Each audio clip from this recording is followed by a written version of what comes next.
It's Alea Antoine. You're listening to Tease podcast. Everyone loves a tease. Stop. But don't get too excited. Now that I'm learning to care about myself more, I don't need that void filled by other people, which means that I'm no longer okay with people crossing emotional or physical boundaries that we have, because it's not going to bring me anything that I don't already have, and it's actually just going to be to my detriment. You know what I mean? Hello everyone, and welcome to Tease podcast. Happy Tuesday, bitches. It is so good to be back with you guys. I'm feeling good today. I think it's because I have on, when girls wear those athletic wear, athleisure outfits, and it's accompanied by a really tight BBL jacket, like the Lululemon one, or I know a bunch of brands make it. The one that I have on is from Uniqlo. This is my first workout jacket like that, and I get it. I literally feel like I can complete any task. With this jacket on, I can attend a business meeting. I can go to Pilates. I can go, what else can I do? I can go to the club in this. I literally just got off of a meeting and I was like, oh my God, did I just do my meeting in athleisure? But I completely felt the most confident that I've ever been. And also because I don't own any clothes that cover my waist. These jackets have superpowers. This is the equivalent of when men wear, what do men wear that they're feeling themselves in? This is when men wear a suit. My cousin is the type of person to wear a suit to the mall, to the grocery store, on a date. He just always does it because he's I literally feel like I could do anything. This is that equivalent. This is wearing a suit for the girlies. I would say for mask, it's the equivalent of wearing a black tank top. I feel every mask in a black tank top is feeling themselves, or it's their version of a hat, a really cool hat. I don't know. Maybe this is just me projecting because I love when they wear black tank tops and hats.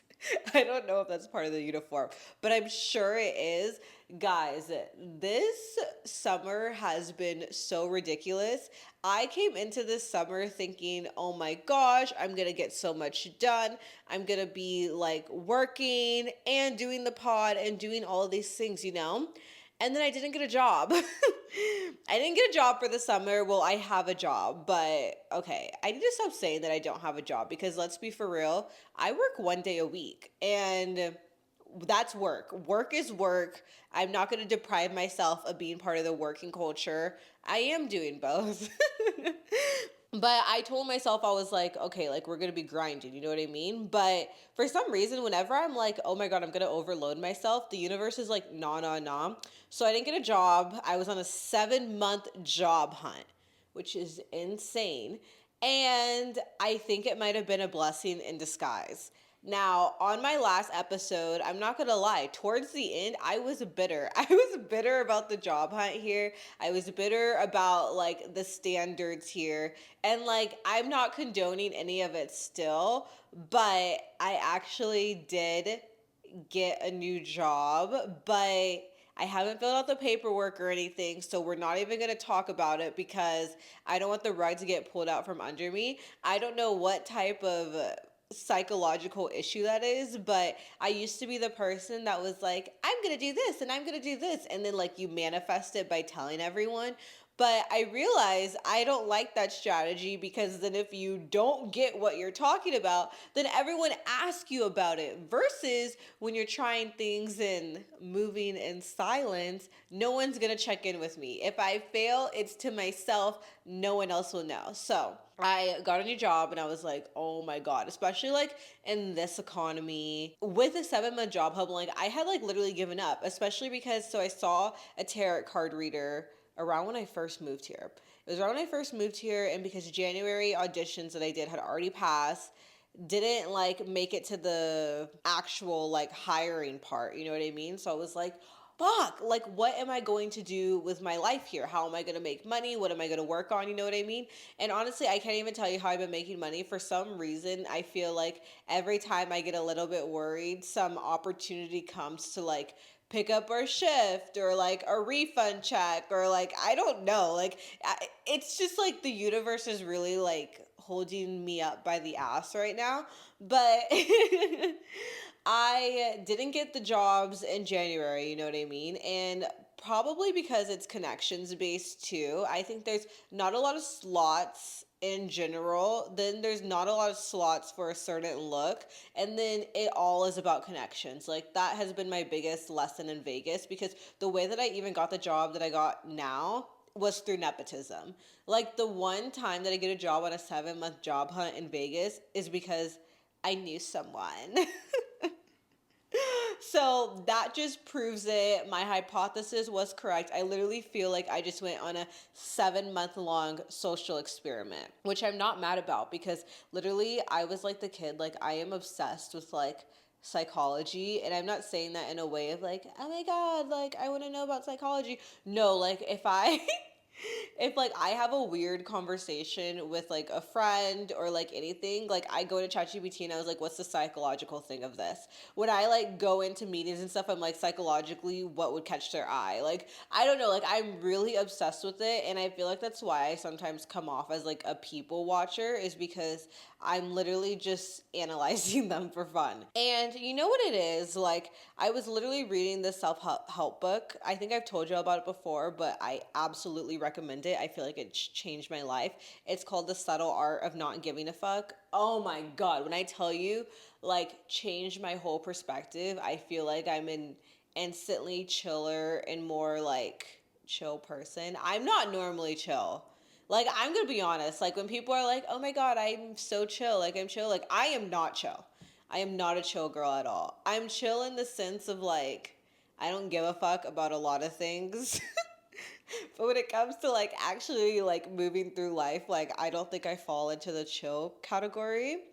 But I was reading this book and it told me that basically life is just like full of problems. You know what I mean? Like you're constantly solving problems, and the way that you get like dopamine and happiness authentically is like when you solve a problem. It's not from drinking, drugs, partying. Like yeah, those are like little highs, but they're not sustainable. But the way that like you get actual happiness is like solving your problems. And that's why sometimes people who like we think have it all are still like unhappy, is because now they're like, I don't even know what problem to solve. Like I remember always seeing on TV shows like people that were already successful at like 25 and they're like, I don't even know what to do now, like I feel so lost. And I used to always be jealous. I'm like, bitch, like that is a great problem to have, but it's probably they're not finding happiness because there's nothing to solve. You know what I mean? So I solved the problem of wanting a new job. Solved it. And there's nothing like hindsight that like gives you complete perspective, because now that I look back on it, I'm so glad that I didn't have a job for those 7 months. Like, yes, I worked on and off, but I'm really glad that I didn't have like a 5 days a week schedule through that. In hindsight, I think it's what really was best. And when we did our vision boards, I remember on my vision board, I put year of life. And it's so crazy because every time you put something on your vision board, like, you really have no idea how it's gonna come true. And so I get sometimes really nervous, like when I put stuff down, because like I'm like, oh my God, what's this gonna be? And putting year of life, now that I look at it, it's over there, that's why I'm turning, is actually risky as fuck, because whatever people say life is lifing, like that doesn't mean that it's going great. And I literally put year of life. Oh my God. I literally like manifested going through the struggle bus myself, it kind of felt like. But originally the reason why I had put it is because I wanted to be like in the moment, and I felt like life had passed me up a lot of times. Like when I was working in Texas, like over the summer, I would work like 5 days a week, 4 p.m. to 2 a.m. I felt like I kind of missed the whole summer, you know what I mean? And I was like, I really want to practice being present. And when I tell you, the universe was like, well, bitch, you're going to have to budget and be present.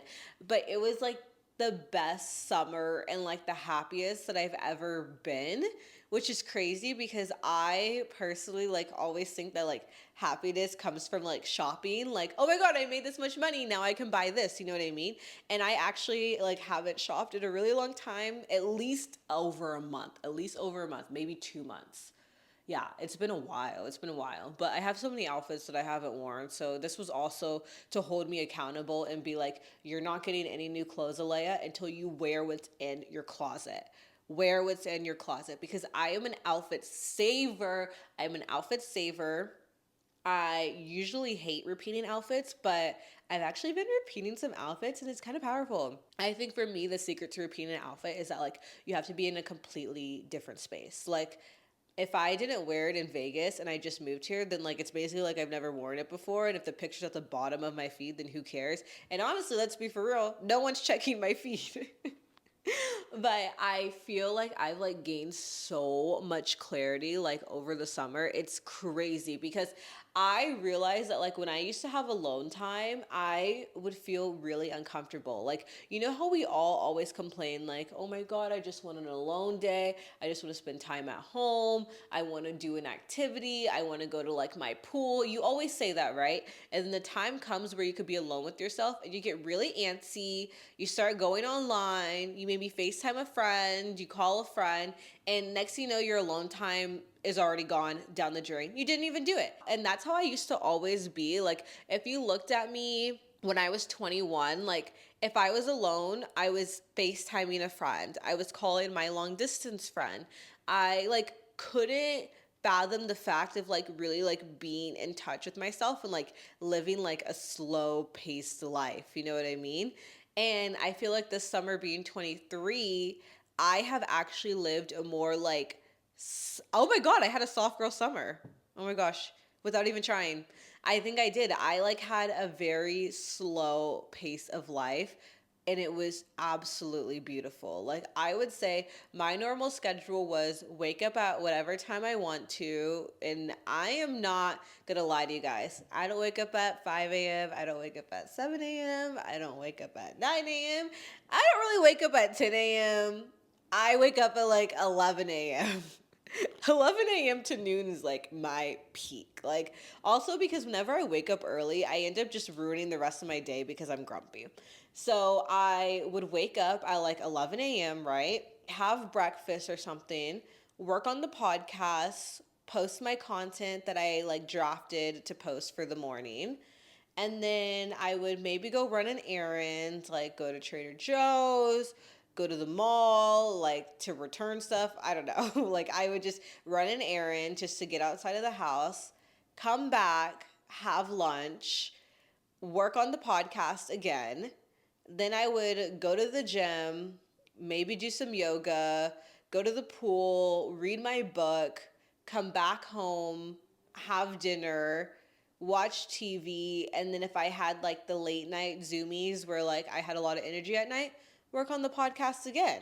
Like it was beautiful. Like, oh my God, I don't want to work now, guys. I don't want to work. Remember how I complained about not having a job? Well, now I don't want the job. I feel like that meme when it's like life when you don't have a job and then it's like life when you do have a job and it's like both the same face. But it was like such a slow pace of life. Anything that my friends invited me to, I could attend if I didn't have other plans. Like I could attend anything I wanted. I didn't miss out on anything that I wanted to do this summer. I went to LA for the first time for Pride, and it was the most present I've ever been on a trip because I had already had time to get all of like my content scheduled ahead of time. So I actually was just like in the moment and having fun with my friends, you know? And then I spent a lot of the time, as much as I hung out with my friends, like I would say like throughout the week, like I just spent it to myself. Monday, Tuesday would be like hibernation days where I would just stay home, edit, like do all the stuff that I had to do for the pod. And it was just so beautiful. And like looking back, like my skin has never looked this good. My body has never looked this good. Like I'm in the best shape of my fucking life. Like if you see me walking around naked without clothes, it's because I worked for it.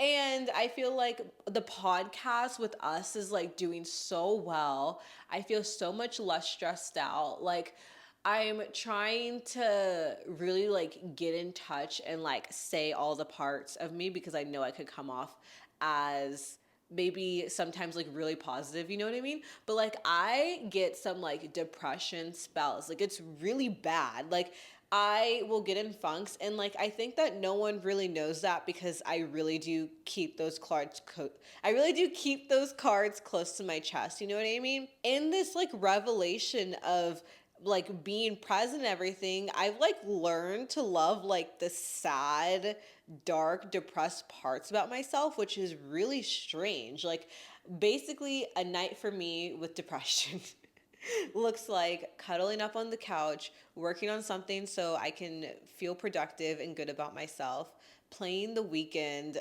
with red lights on, nothing else, and smoking weed and like maybe a tear sheds, you know what I mean?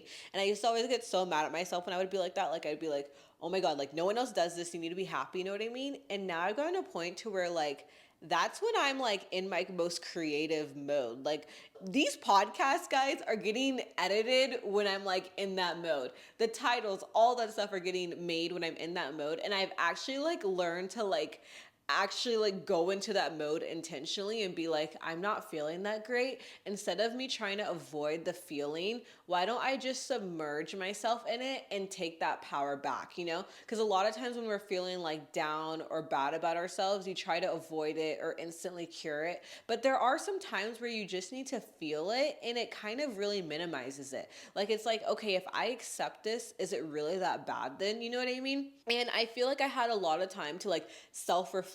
And so I feel like way more in touch with myself than I ever have. And it's really helped me with boundaries and stuff too. I used to have no boundaries with friendships. Not at all. And I've like learned, I feel like what I want in friends and relationships and people in my life now. Like I would say that in the past, the way that I moved about friendships was I have had a lot of best friends in my life. Middle school through college, like every 2 years, I had a new friend group. Like, I don't know what it is about me, but that's just the way that life was. And it worked for me. It was kind of like I get along with all these people, so why not be friends with all these people, you know? And then I had some really bad friendship experiences from the age of 17 to 21.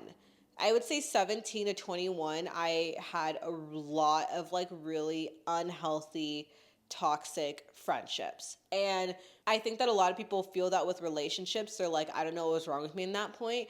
That was me with friendships. And at the end of the day, like friendships can also fill the void of relationships, especially like, let's be so honest, I'm a lesbian and my friends are girls. Like, who knows like how gray and layered these experiences are, you know?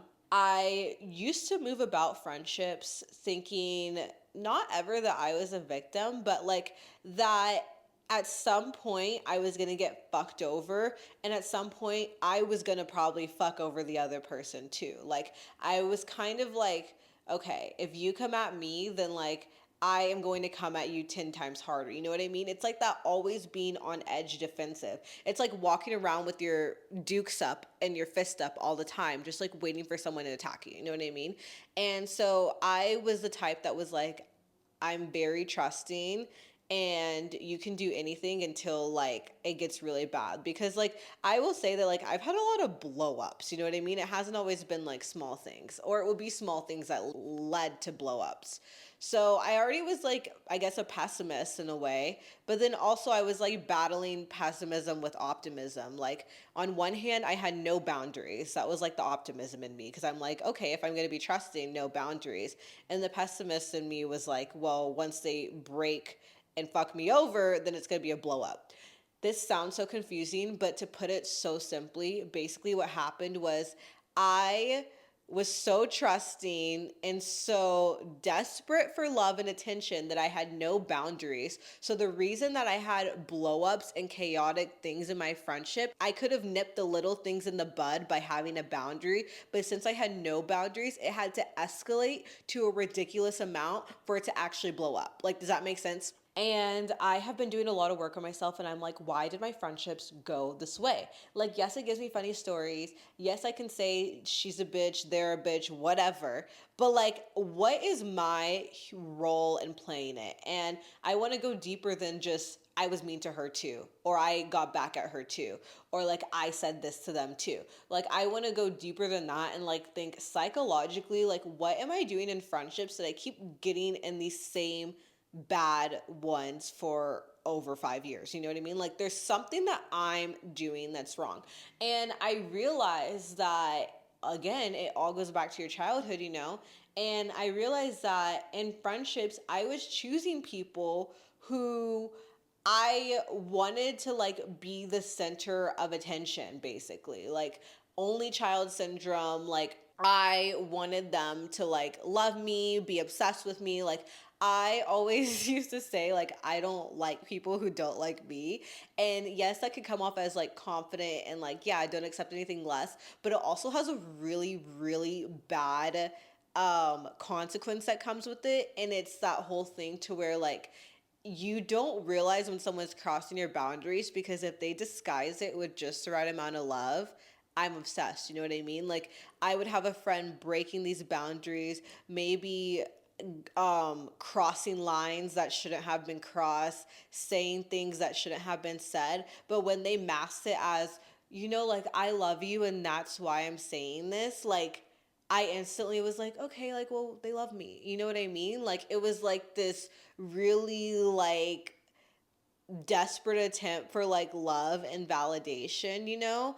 And I wanted to be, I wanted people to be obsessed with me. I have daddy issues like bad. Like, I'm so aware of that, and I think that that came out in my friendships, especially that I did lean towards friends who like filled more of like a protector, kind of like a more like a daddy role, you know what I mean? Like, I liked my friends to like kind of be the one who was maybe more rough around the edges, because I'm not like that all the time. You know what I mean? Like, it really like was a whole weird thing, and I need to go like even deeper on it, but it was like kind of like playing out this like gender rolled relationship but in a friendship. So it's really gross when I think about it. But I let people like walk all over me because I was fine with being walked all over if it came with the right amount of attention. Like, I didn't have enough like self-esteem to where like my validation to myself was enough. You know what I mean? So if someone's coming at me and then they tell me like, it's because I care about you, you know, I would only do this for you, or something like that, like, I fold. Do you know what I mean? And that is terrible. Like, girl, like, oh, work on yourself. So I've like had time to reflect on all those friendships and everything that I've been in, and I've realized that like I really need to make a change. And like, it's not supposed to be that one person is pretty much like super into the other. And not all my friendships were like this, guys. I have other problems too, but like, this is just like one dynamic that I did see play out in at least more than one friend. Like, this one I did. I realized like I want my friendship to be like an equal amount of like, we root for each other. Like, I would say like the most healthy friendship that I've had was my friend that was like in Texas for 7 years. Even though it ended really strangely and not the best, like, I think while we were friends, we were really, really good. We didn't have jealousy, we didn't have animosity. We kept in contact and we communicated, but we also both were very aware that like, we are not the center of each other's lives at all. Like, you have a life, I have a life, and we meet in the middle to support each other through our journeys.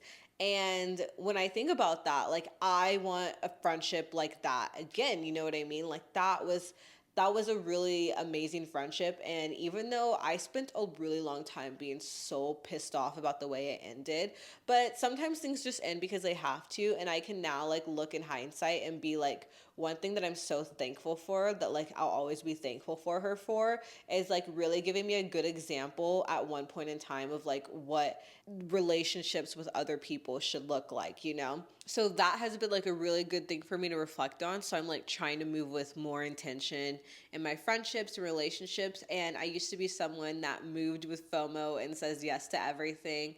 And now I learned to say no, because also in the book that I read, it said that like rejection is just a part of life, and you need to be comfortable with people telling you no and you also telling other people no. You know what I mean? Like you have to be able to say no and hear no. So I've been really working on that, and I now say no if I don't want to do something. And it sounds so simple and little, but I used to really not be able to say it. Like if I thought this person is going to love me more if I just go along with whatever they want to do, then I would do it. Like that's a crazy people pleasing like tendency, but it's what I did. Like I will say yes if it means that like you are going to care for me even more. You know what I mean? And that's also like a form of like manipulation on my end too, because it's like I'm trying to fill this void for you so that way you fill a void for me. And it's like a really, really bad spiral. Really bad. Another thing that this rest and recovery really taught me about was, what do you want your life to look like? Because yes, we all want to be successful, but what does that look like? Do you want money? But do you want to be working 60 hours a week? Do you want to travel, but maybe not live in like a big mansion? Do you want a bunch of cars? Do you want kids? Do you want a slow paced lifestyle where you can enjoy just going to Trader Joe's? Or do you want to always be go, go, go? You know what I mean? And I felt like this helped me reflect, because I used to think that I just want the most money that anyone can have, and that is like what happiness looks like, because then you can do whatever you want. You know what I mean? And I realized that the currency that I want most in life, I want to be able to cover my needs and not stress. So obviously like a form of financial freedom. But I think that the biggest way for like me to be rich and feel like happy in my life is the ability to just move however I want, to be able to have a slow day, to be able to have a fun day when you want it, to be able to travel, you know what I mean? And I realized like I'm not someone who really gives a fuck about a car. I'm not. I'm really happy with my Honda Civic. I'm so close to buying it out that like I don't care. And I'm like, do I really want like a big house and all this stuff to upkeep? No, I want like a penthouse, a townhouse, a condo. Like I don't want like a huge massive space, because I'd rather put that money into like going abroad or going to a music festival or hanging out with my friends, you know what I mean? Or visiting my family or buying my little sister presents, you know what I mean? Like that's not something that I really want, you know? And so a lot of times we think, okay, well, I need to be working all the time, have this much money, and then I'll be happy. And I'm like, you know what? I would rather work only 20 hours a week and make less money than someone working 60 hours, but be able to like really enrich in like my free time. You know what I mean? Like it's kind of like I learned that like money doesn't compensate everything. I do think that money brings you happiness, because I have been broke, I have been poor, and I know that without money,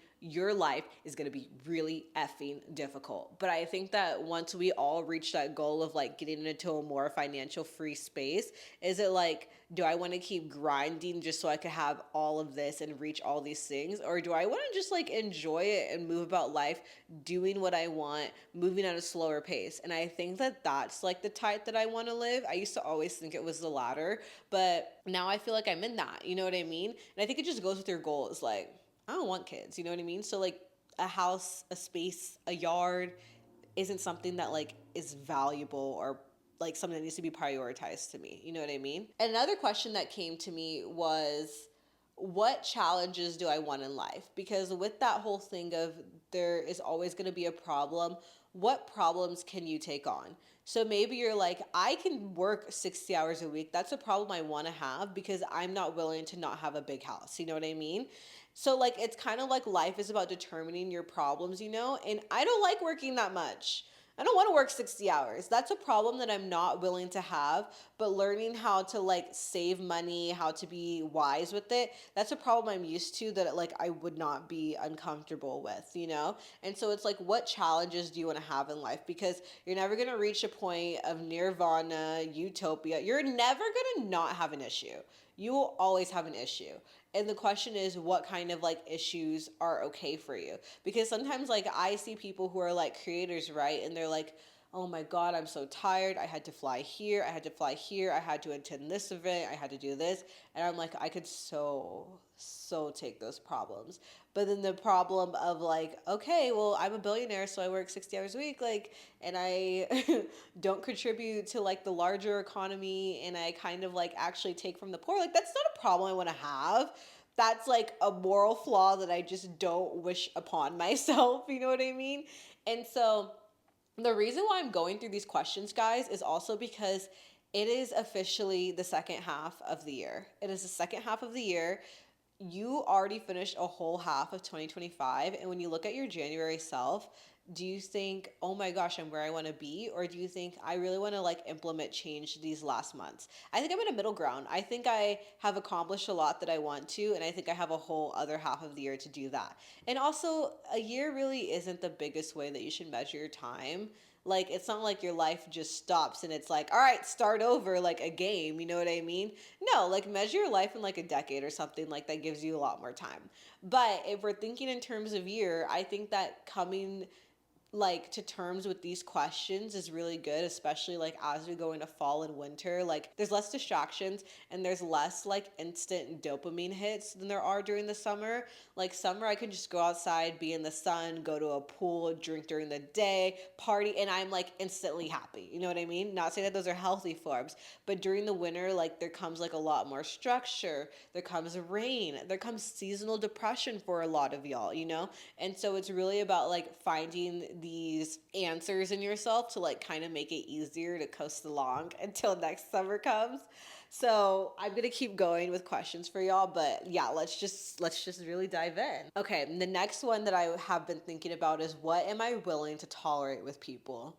That's like the same as like going back to how I do friendships. I think for friendships, relationships, family, all of the above, what are you willing to tolerate? Because I think a lot of us, the reason why we have time drawing boundaries is because we don't know what we can handle. You know what I mean? Like, I'm like, okay, I don't want someone to cuss me out or leave me on the side of the road, but that's like not an everyday thing. What are you willing to tolerate? Because if you have boundaries beforehand, you'll never get to like that really bad point because you said no. So some things that I shouldn't have tolerated was I shouldn't tolerate being the punchy bag or being the person made fun of. I shouldn't tolerate people not caring about my time. You know what I mean? I shouldn't tolerate being like made fun of or like having my boundaries crossed. I shouldn't tolerate like someone that crosses my physical boundaries. Like I shouldn't tolerate that, you know? And it sounds so easy, but everything that I've said and more I've tolerated in the past. I've tolerated people um crossing me completely because I was like, well, I can handle this if it comes with this extra love or care that I want myself to have. And now I've realized that, like, now that I'm learning to, like, care about myself more, I don't need that void filled by other people, which means that I'm no longer okay with people crossing, like, emotional or physical boundaries that we have because it's not going to bring me anything that I don't already have, and it's actually just going to like be to my detriment. You know what I mean?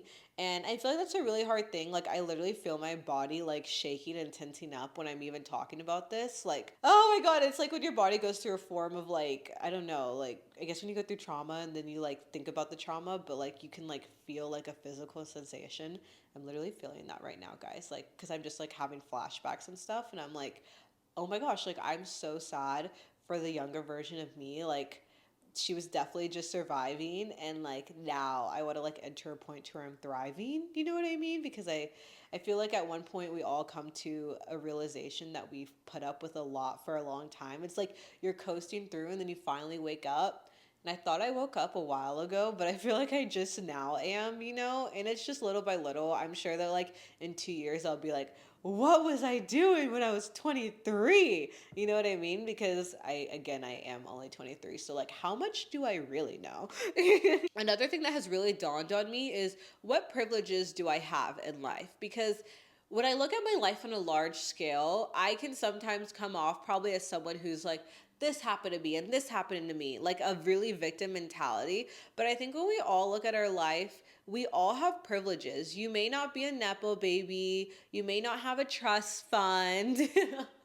You may not be born into a Fortune 500 company, but I'm sure that you have a privilege that someone else would be dying to have. You know what I mean? Like, for example, I would say some privileges that I've had that I've definitely overlooked is my grandma helped me pay for my college.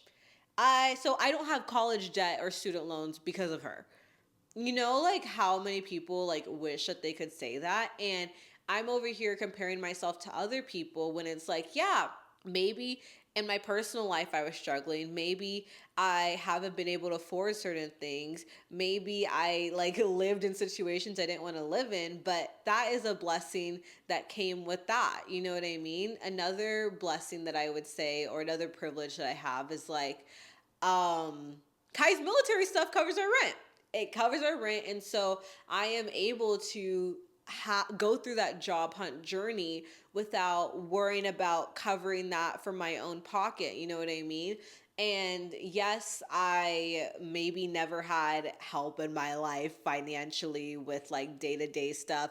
Yes, I may have had to buy my own car when I was young, and my parents didn't pay for my gas, or I didn't have rides places, or I was like staying at friends' house because I didn't have like my own room and I lived in a 2-bedroom apartment with 6 people. Like maybe those all things happen, but when I look at these other things, these are amazing privileges that like I can't call myself a complete victim because I have had a boost in life with those things. Some other privileges that people have that maybe you overlook is, I think, the privilege of having siblings.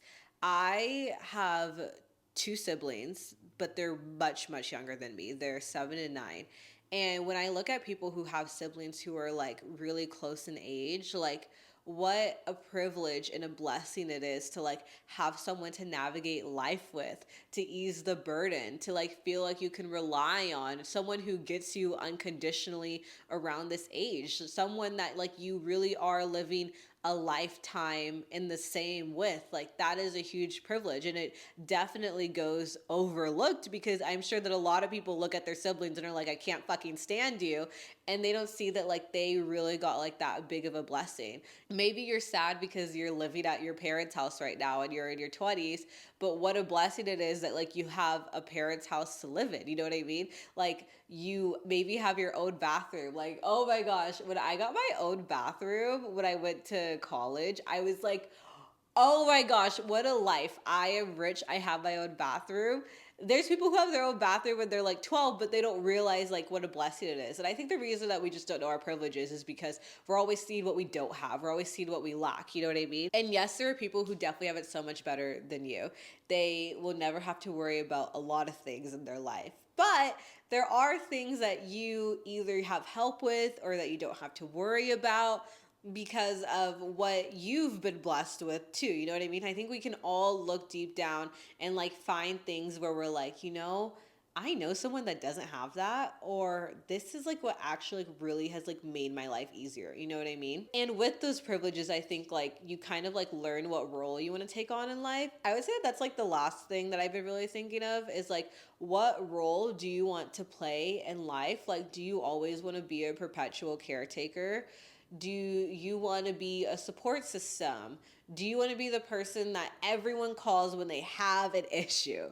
Do you want to be the independent person who maybe doesn't keep in touch as much? What is the role that you want to play? Because you can't do everything. You can't be the person that is Captain Save-A-Ho and saves everyone, and then also be the person who still has time for yourself. And you can't be the person who prioritizes themselves first and then also prioritizes maybe your family first. You know what I mean? We all have that cousin where everyone's like, I haven't even heard from them. What are they even doing? But it's because they're prioritizing themselves. You know what I mean? It just comes with a push and pull. So it's like, what role do you want to play? And I realized that like I want to play a role of, maybe I'm not Captain Save-A-Ho. I don't want to like save people from all of their problems. And maybe I can't keep in touch every single day. Maybe I can't call people every single day. But I want to play a role of like, I'm taking care of myself, and you know that like I am always there if you need me. but maybe I'm not always there at the time when you don't need me. You know what I mean? Like when I think of my little siblings, maybe I don't get to live right next to them and I don't get to play that role of like a big sister who's like in the same state, who attends all their events. Like, unfortunately, like I robbed them of that thinking of what I want out of life and how I wanted to move on in my life. You know what I mean? I wanted to move out of Texas. And if I had given myself to them in that way, I would have taken from myself, you know? So instead of that, I want to play the role of like emotionally supportive, to where they know that like they can always call me. Like they do call me because they maybe had a bad day at school, maybe a kid teased them, and they call me, and maybe I can't be there for every single thing physically, but I just want them to know that emotionally I am there. So it's kind of like, what role do you also want to play in life? Oh my God, this was like a deep, like fulfilling episode, but I think that like in the spirit of like half of the year going by and the spirit of duality, like guys, yes, I have times where I like this, and I also have times where I'm fucking on a bender, eating an edible, 5 shots to the face, and I am losing my mind, and my platform heals and falling over. Like, I do both, and I think that it's like all of us should do both. I don't think that you should like just be like, what do I want? Like, I think there's definitely a balance, because the reason why I love my peaceful time is because I also go out clubbing. Like right now, I'm craving the club, and then when I go to the club, I'm craving some alone time. So it's like a balance, you know what I mean? And now I know that you'll have written in some questions. So let's do a tease me question, stories, advice. Okay, so this one wasn't a question that was directly written in. I kind of like took notes on it. Me and Kai had a video go viral on TikTok that basically I was saying that Kai had a friend who they referenced as their gay friend, and then I found out she was a baddie, and I was like, what? You know what I mean? I wasn't actually mad. I actually just like made that video because I was like shocked. You know what I mean? Like, of course, Kai could have a baddie friend, but it's just like I didn't assume that it was a baddie for some reason. You know what I mean? Like, I don't know why I thought that. But it gained a lot of controversy because the question is, should your partner have friends that are their type? Is pretty much the question. So let's say you're in a straight relationship. Should your boyfriend have friends that are girls? If you're in a lesbian relationship and you're dating, in my case, I'm a femme, Kai's more mask, and Kai's really attracted to femmes. Should Kai have femme friends? Should I have mask friends? And I've done all of it. I have never been the person to say you can't have friends. You know what I mean? I think there's definitely a balance, and I've definitely seen it go south. I've definitely had my boundaries crossed before. Kai's had their boundaries crossed before. There is bad shit that comes with it all the time. You know what I mean? But at the end of the day, I say that with all the bad shit, we can never look at each other and say, well, you don't allow me to do something. It's kind of like setting someone free in a way. Like you're not letting them go, but you're giving them the freedom to like choose, be chosen, and possibly mess up. And I think that's what makes a relationship stronger, is that if Kai or me wanted to mess up, we could. Maybe we could, but we don't. And so I would rather know that my partner has the opportunity to fuck up and they choose not to because they love me, than I keep them locked in a box at home and they never have the opportunity to fuck me over. You know what I mean? Like, I think that real love is when, in the face of like temptation, the face of the world, you still choose your person. And at the end of the day, like, just because your partner has a friend who's like maybe like their quote unquote type on paper, that doesn't mean they're gonna fuck. That doesn't mean they're gonna hook up. Like, that doesn't mean anything. You know what I mean? Like, I have had friends where maybe we were probably each other's type, and I'm like, ew, keep that away from me in that way. You know what I mean? So and then you have people who cheat on people with people who aren't even their type. You know what I mean? So you just like really, guys, you can't control life. You can't control other people. I also am too lazy to give a fuck. I'm too lazy to be like, you can't have this friend, or who are you friends with now, or who are you texting, or what's like, I'm lazy.